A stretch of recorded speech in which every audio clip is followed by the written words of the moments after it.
Hi hello welcome to Jaar TV.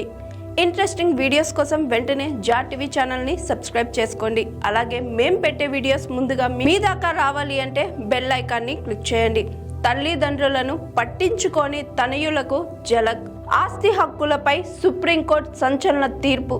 తల్లిదండ్రుల నుంచి వారసత్వంగా ఆస్తులు తీసుకునే హక్కుతో పాటు వృద్ధాప్యంలో వారి బాగోగులు చూసుకోవాల్సిన బాధ్యత కూడా బిడ్డలకు ఉందని అత్యున్నత న్యాయస్థానం స్పష్టం చేసింది. బాధ్యతను విస్మరిస్తే హక్కులను పొందజాలరని తేల్చి చెప్పింది ధర్మాసనం. జన్మనిచ్చిన వారిని నిర్లక్ష్యం చేస్తే బిడ్డలు ఆస్తి పొందలేరని చెప్పింది.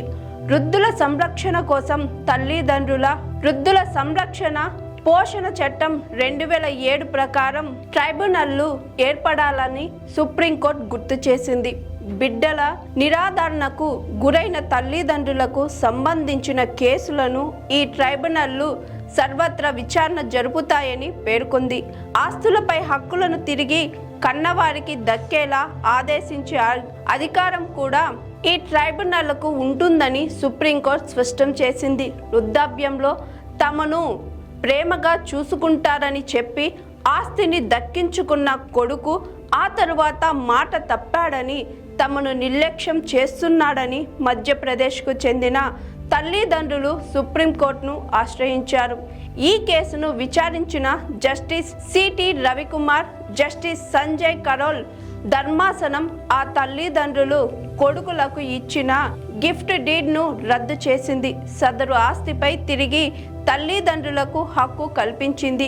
ఇదే కేసు మధ్యప్రదేశ్లోని చిత్తార్పూర్కు చెందిన ఓ వృద్ధురాలు తమ కుమారుడిపై కోర్టుకెక్కారు. తమ ఆస్తిలో కొంత భాగం ఇప్పటికే గిఫ్ట్ డీడ్ కింద కొడుకుకు కట్టబెట్టామని చెప్పారు. జన్మనిచ్చిన తమకు కొడుకులు సరిగ్గా చూసుకోవడం లేదని, కొడుకు ప్రేమ అభిమానాలు నోచుకోవడం లేదని వాపోయింది. ఆస్తి కోసం కొడుకులు తమను వేధిస్తున్నారని ఫిర్యాదు చేసింది. కొడుకుకు ఇచ్చిన గిఫ్ట్ డీడ్ను రద్దు చేసి ఆ ఆస్తిపై తమ హక్కును పునరారుద్ధరించాలని కోరింది. హైకోర్టు సింగిల్ బెంచ్ ఈ కేసును విచారించి గిఫ్ట్ డీడ్ రద్దు చేసింది.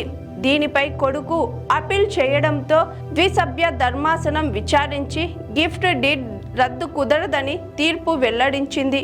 హైకోర్టు తీర్పును తల్లిదండ్రులు సుప్రీంకోర్టులో సవాలు చేయగా తల్లిదండ్రులను నిర్లక్ష్యం చేసే బిడ్డలకు వారి ఆస్తిని పొందే హక్కు లేదని సుప్రీంకోర్టు ధర్మాసనం స్పష్టం చేసింది.